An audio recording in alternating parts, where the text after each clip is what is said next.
Bonjour à tous et bienvenue dans ce nouveau TD consacré à la création d'un nouvel enregistrement de ma table étudiante, de ma base de scolarité. Donc ce qu'on va faire aujourd'hui, c'est qu'on va essayer de créer un formulaire HTML et ensuite on va essayer d'insérer la donnée dans notre table. Donc pour ce faire, on va euh, revenir dans notre répertoire de TD. Donc on va créer un nouveau script qu'on va appeler étudiant ajouter .php. Pareil, donc euh, on va pouvoir rajouter, donc on va pouvoir déjà, on va faire du HTML. Body,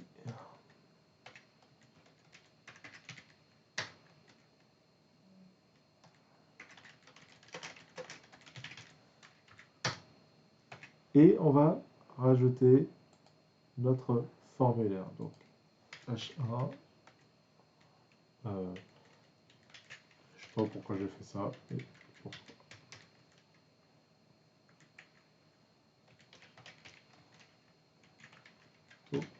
Toc, toc, ajouter l'étudiant.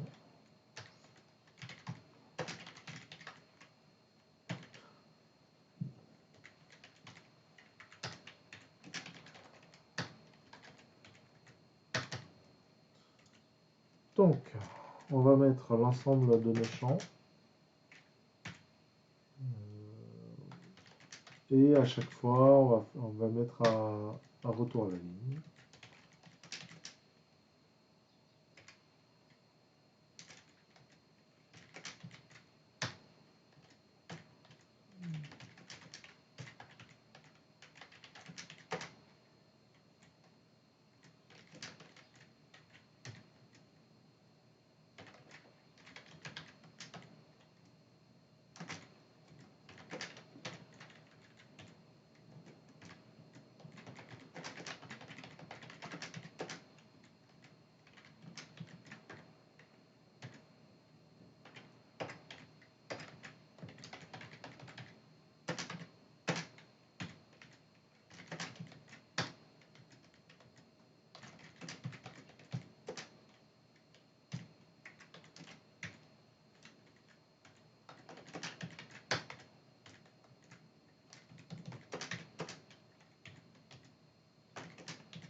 Et un petit bouton de validation.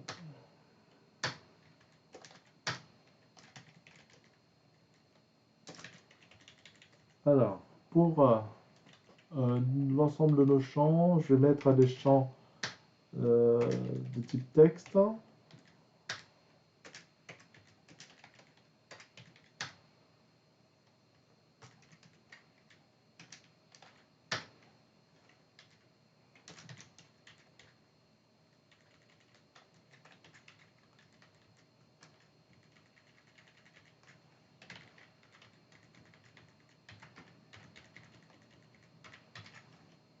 Alors, je peux peut-être éventuellement aller un peu vite, mais n'hésitez pas à repasser la vidéo euh, plusieurs fois.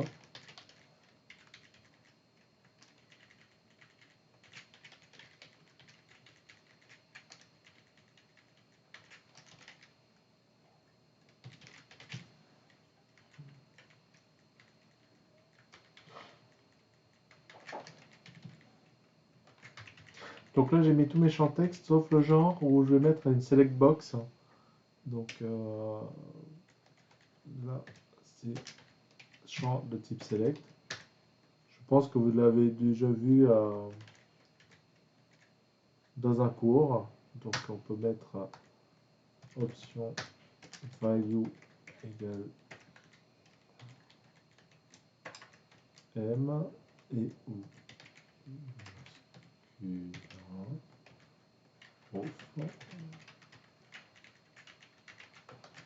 voilà. Donc on peut constater, donc on va revenir ici. Donc je vais rajouter ajoute mon nouveau étudiant, mon nouvel étudiant. Donc, vous voyez que je peux remplir tous mes champs, vérifier que effectivement vous puissiez cliquer comme ça, etc., etc.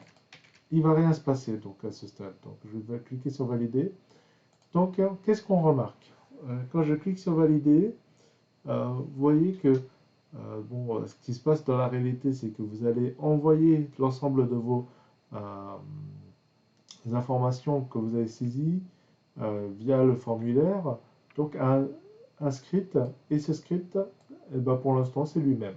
C'est sa propre page, action égale étudiant ajouté.php. Et vous voyez qu'il y a autre chose, méthode égale get. Rappelez-vous, $get, méthode get, c'est-à-dire qu'on passe les informations via l'URL. Donc là, vous voyez que si jamais j'ai cliqué vous cliquez sur valider, l'ensemble des informations passent par là. Donc ça peut être bien comme ça peut être pas bien. En fait, il y a un très très gros inconvénient, c'est que là, du coup, comme vous pouvez le constater, la donnée elle est visible. Donc on peut compromettre donc, la donnée. Donc quelqu'un qui est un peu mal intentionné, bah, il peut modifier la donnée et puis tenter des choses dedans. Et en fait, il y a un autre souci, c'est que techniquement, à la base, toutes les informations qui étaient dans la barre d'adresse servaient pour le SEO, donc pour les moteurs de recherche, pour mieux référencer vos pages. Donc voilà. Donc là, ça n'a pas de sens trop de mettre ça. Donc l'objectif, c'est de mettre un maximum de données, euh, de faire passer via une autre méthode et de garder la barre d'adresse avec le minimum d'informations vitales ou alors des informations qui permettent d'optimiser le référencement de votre site internet. Donc là, du coup, c'est comme ça qu'on a inventé ce qu'on appelle la méthode POST. Et en fait, méthode POST, vous allez le voir, si je fais F5 et je republie,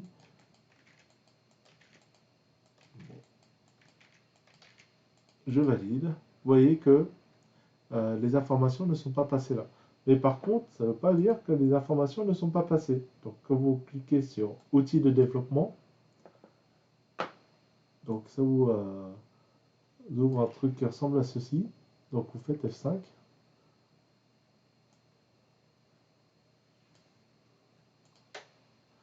Et donc, quand vous appelez une URL, donc on va essayer de repousser notre donnée. On va voir si ça fonctionne. Pour l'instant, je mets des données bidons, mais vous allez le voir après l'avantage. Donc, j'ai cliqué sur valider. Donc, si je clique sur étudiant ajouté, le plus important, c'est de savoir que, en fait, que les données ont bien été postées. Donc, vous les voyez ici. Donc, ils disent qu'il y a un formulaire qui a été validé et donc, du coup, que il y a données qui a été saisie. Donc, voilà. Donc, l'objectif maintenant, c'est de pouvoir rajouter donc, notre donnée directement maintenant dans notre table. Donc pour ce faire, c'est très simple. Donc ce qu'on va faire, c'est qu'on va rajouter notre code de PHP un peu au-dessus. Et ce qu'on va faire, c'est que si jamais il y a de la donnée qui est passée en paramètres, et ben on va l'intégrer. Donc première chose à faire, comme on va faire appel à la base de données, je vais faire une inclusion de mon script de connexion. Et je vais utiliser, rappelez-vous, de la fonction if-iset. Alors, et donc, if-iset, et donc je vais vérifier que l'ensemble de mes données sont bien passées. Donc, on avait vu $_get, par exemple, l'ID, le nom, le prénom, par exemple, une variable. Et bien, de la même manière, comme nous, on va passer des variables post, ben, vous avez post. Donc, du coup, on va vérifier que l'ensemble des variables sont bien postées dans dans le formulaire. Genre.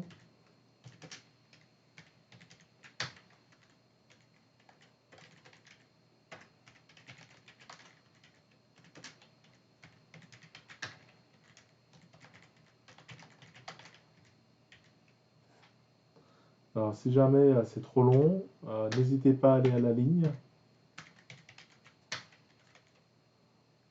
Adresse.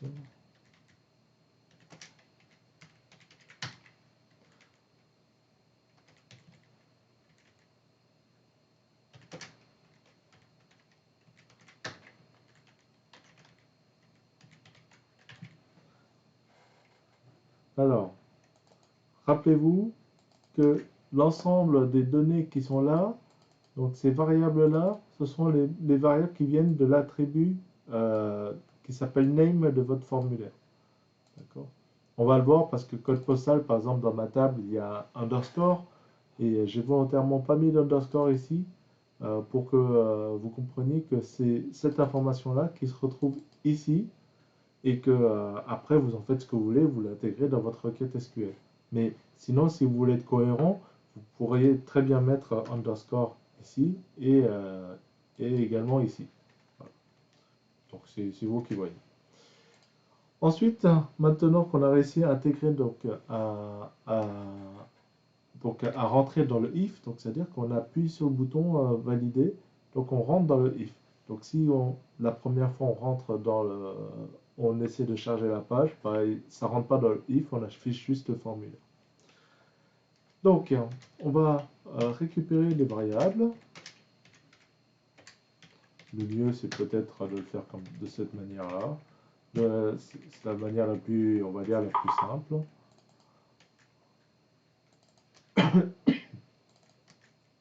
Genre, date de naissance.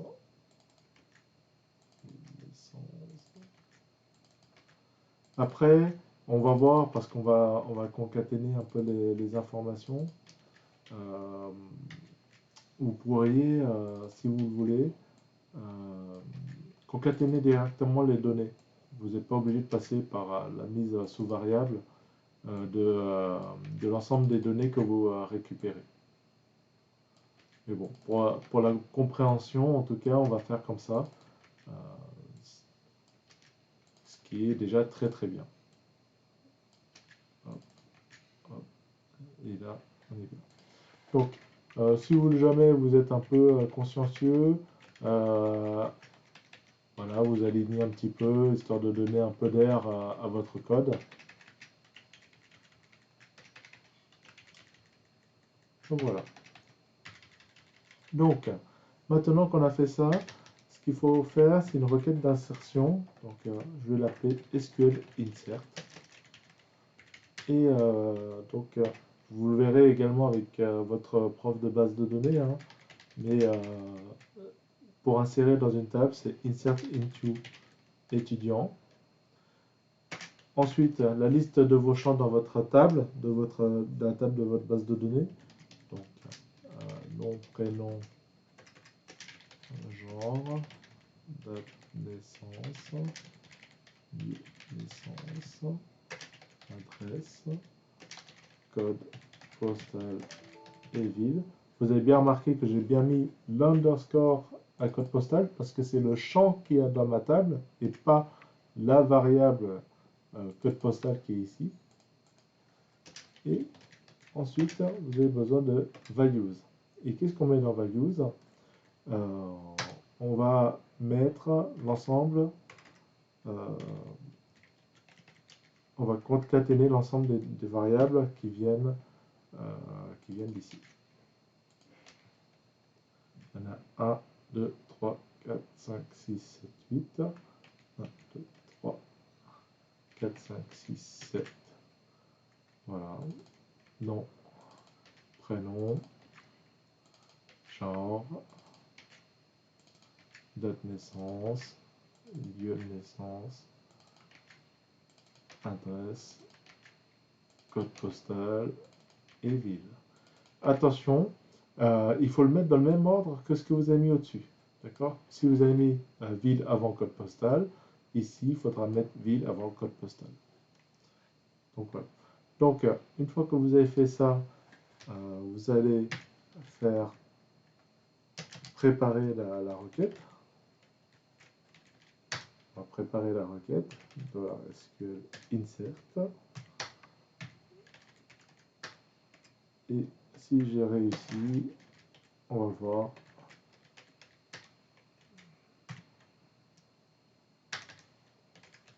If the rec row count. Rappelez-vous qu'on avait vu ça ensemble. Row count. Else.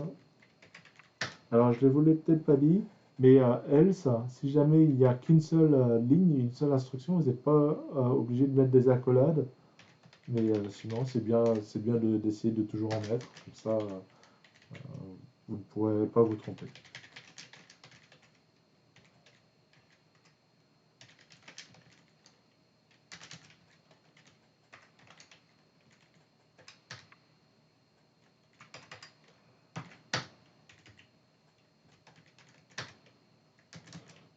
Donc voilà, donc si jamais ça réussit à insérer, il s'affichera un petit message. Sinon, on dira qu'il y a une anomalie qu'on essaiera d'afficher un peu plus bas. Donc, par exemple, je vais le mettre ici, tiens, juste après le H1. Donc, pour ce faire, je vais mettre un if i7 $message. Donc, si le message existe, alors je vais afficher. Donc, vous pouvez trouver plein de méthodes pour l'afficher. Pour l'instant, on va mettre un prêt. Donc, vous verrez en HTML à quoi sert prêt.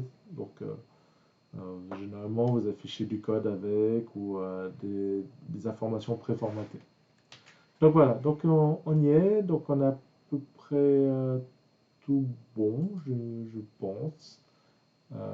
Et on va regarder euh, pourquoi, ce qui se passe. Si ça ne marche pas, donc de toute façon, la requête SQL elle va sortir. Si ça fonctionne, bah, il va dire insertion OK.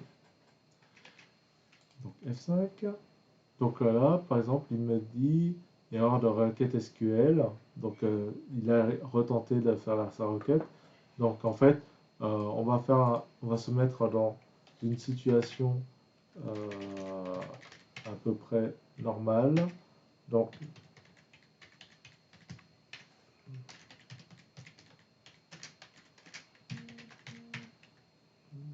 quelque part 80. Ok, on est bien, on va valider. Et il me dit il y a une requête SQL donc, et qu'il y a une erreur. Alors, comment on fait pour débugger? Vous allez sélectionner votre requête SQL, vous la copiez et vous allez directement dans PHP-MyAdmin. Donc, vous allez dans votre table étudiant, vous faites SQL et vous collez. Et il va vous expliquer pourquoi il y a une erreur de syntaxe. Il vous dit qu'il y a une erreur de syntaxe près de la ligne 10. Donc la ligne 10, elle est là. Donc c'est toujours près, c'est pas à la ligne 10. D'accord? Donc, et en fait, c'est parce qu'il y a une virgule de trop. Donc si j'exécute, je réexécute sans la virgule, vous voyez qu'il a réussi à l'insérer. Et si je fais parcourir, vous voyez que ma donnée elle a réussi à s'insérer. Donc pour corriger ici, bah, c'est simple. Juste j'enlève la virgule. Et je vais retenter ma chance du coup là-dedans. Donc je vais insérer un étudiant qui s'appelle Totoro, mon voisin Totoro. Voilà, bon, on va dire qu'il est né comme moi, quelque part à Saint-Pierre-du-Père. Je vais mettre un féminin. Hop, je valide. Vous voyez, il a bien mis insertion OK. Et du coup, si je clique sur parcourir, Vous voyez, il a bien réinséré mon voisin Totoro, le genre féminin, et les informations qui vont bien avec. Je vais rajouter ensuite un petit lien comme tout à l'heure, un href pour revenir à ma table, à mon listing d'étudiants. Plutôt listing des étudiants.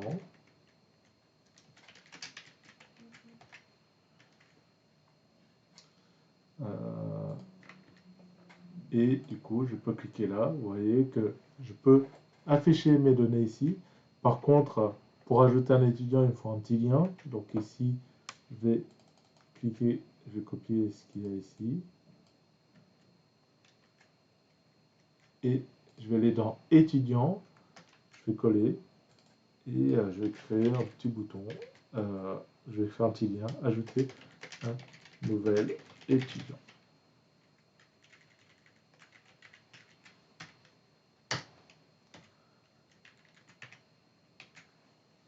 Voilà.